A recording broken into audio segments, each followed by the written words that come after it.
आताच्या घडीची एक महत्त्वाची बातमी समोर येते। सकाळपासून मंत्री नरहरी झिरवळ यांचा फोन नॉट रिचेबल आहे। मंत्रालयातील एसीबी ट्रॅपमुळे मंत्री नरहरी झिरवळ अडचणीत असल्याची माहिती समोर येते। संबंध आढळून आल्यास राजीनामा देण्याचा झिरवळ यांनी खुलासा केला होता। आपले प्रतिनिधी महेश महाले आपल्या सोबत फोन लाईन वरून जोडले गेलेत। महेश, आताच्या घडीची महत्त्वाची बातमी आहे, सकाळपासून मंत्री नरहरी झिरवळ यांचा फोन नॉट रिचेबल आहे। काय अधिकची अपडेट?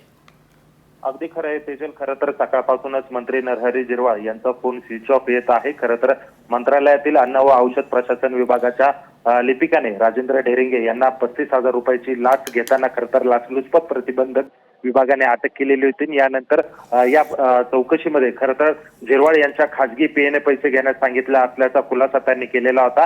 यानंतर मंत्री नरहरी झिरवळ जे आहे ते अडचणीत आलेले, तर या सगळ्या प्रकरणात माझा काही संबंध असल्यास राजीनामा देखील देण्याचा जो खुलासा होता काल तो मंत्री नरहरी झिरवळ यांनी दिल्लीमध्ये केलेला होता। मात्र काल दिल्लीनंतर आजपासून जर बघितलं तर सकाळपासूनच मंत्री नरहरी झिरवळ हे नॉट रिचेबल झालेले आहे। खरं तर या लाचलुचपत प्रतिबंधक विभागाच्या कारवाईनंतर मंत्री नरहरी झिरवळ हे अडचणीत येण्याची शक्यता आहे आणि माध्यमांसोबत त्यांचा कुठलाही संपर्क होत नाही। त्याच्यामुळे सकाळपासूनच त्यांनी आपला फोन बंद करून ठेवलेला आहे। त्यामुळे येत्या काळामध्ये मंत्री नरहरी झिरवळ हे कशा पद्धतीने या प्रकरणाला सामोरे जातात हे देखील पाहणं तितकंच महत्त्वाचं ठरणार आहे। निश्चितच धन्यवाद महेश, तुम्ही दिलेल्या सविस्तर माहिती करता।